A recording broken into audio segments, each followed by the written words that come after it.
একজন ব্রিটিশ পার্লামেন্টের এমপি বলেছিলেন যে কিয়ার স্টারমার সম্ভবত কানাডায় গিয়েছেন। আমি বলেছি যে সম্ভবত। যুক্তরাজ্যের প্রধানমন্ত্রী কিয়ার স্টারমার নিজ দেশে আছেন কিনা এ নিয়ে প্রধান উপদেষ্টার প্রেস সচিব শফিকুল আলম যে তথ্য দিয়েছিলেন, একদিনের মধ্যেই সেই তথ্য নিয়ে ভুল স্বীকার করলেন তিনি। মঙ্গলবার লন্ডনে বাংলাদেশ হাই কমিশন ভবনে এক সংবাদ সম্মেলনে প্রেস সচিব শফিকুল আলমকে প্রশ্ন করা হয়েছিল যে ব্রিটিশ প্রধানমন্ত্রীর সঙ্গে প্রধান উপদেষ্টার বৈঠক হবে কিনা এবং বৈঠক হলে তা কবে হবে। জবাবে প্রেস সচিব জানিয়েছিলেন, আমরা যেটা জানতে পেরেছি যে কিয়ার স্টারমার সম্ভবত কানাডায় আছেন, কানাডা ভিজিট করছেন।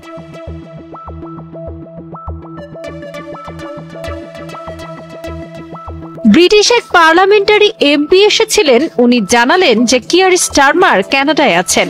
এরপরও তারা চেষ্টা করছেন জানিয়ে প্রেস সচিব বলেছিলেন, শিডিউল ম্যাচ করলে যুক্তরাজ্যের প্রধানমন্ত্রীর সঙ্গে প্রধান উপদেষ্টার বৈঠক হতে পারে। এরপর আন্তর্জাতিক গণমাধ্যমে উঠে আসে কিয়ার স্টারমার যুক্তরাজ্যে আছেন, কিন্তু তিনি ডক্টর ইউনূসের সঙ্গে দেখা করতে চান না। এদিকে বুধবার শফিকুল আলম জানান, কিয়ার স্টারমার সম্ভবত কানাডায় গিয়েছেন। তার এমন বক্তব্যকে অনেকেই মিস ইন্টারপ্রেট করছেন। শফিকুল আলম বলেন, বিটিভিতে পুরো ভিডিওটা যদি আপনারা দেখতে পান তাহলে দেখবেন যে আমি সম্ভবত বলেছি, তারপরও এটা আমার একটা মিস্টেক হয়েছে। তিনি আরো বলেন, ব্রিটেনে এখনোতের বাজেটের স্পেন্ডিং কিভাবে কি হয়েছে সেটা রিভিউ হচ্ছে। এ নিয়ে পুরো ব্রিটিশ পার্লামেন্ট ব্যস্ত। ডক্টর ইউনূসের প্রতি প্রবাসী বাংলাদেশিদের সমর্থন নিয়েও সন্তুষ্টি প্রকাশ করেন শফিকুল আলম। আমাদের আমরা যারা চিফ অ্যাডভাইজারের সাথে এসেছি তাদের একটা ইনভাইটেশন ছিল আলতাব আলী পার্কে।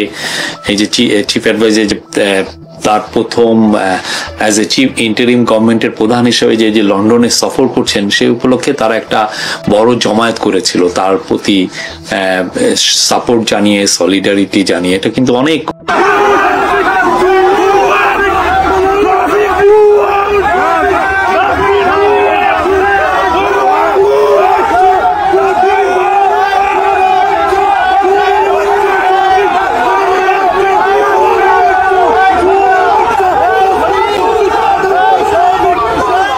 অনেক লোক হয়েছে, হাজার হাজার লোক হয়েছে।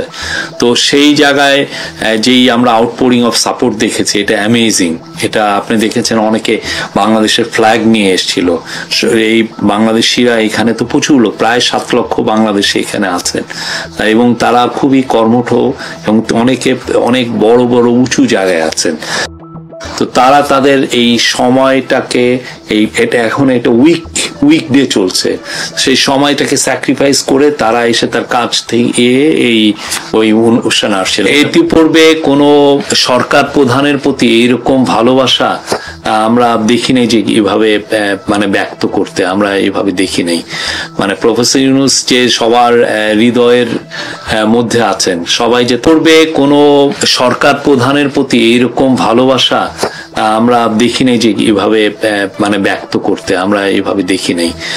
প্রফেসর ইউনূস যে সবার হৃদয়ের মধ্যে আছেন, সবাই যে পূর্বে কোনো সরকার প্রধানের প্রতি এইরকম ভালোবাসা আমরা দেখি নাই যে এভাবে ব্যক্ত করতে, আমরা এইভাবে দেখি নাই। প্রফেসর ইউনূস যে সবার হৃদয়ের মধ্যে আছেন, সবাই যে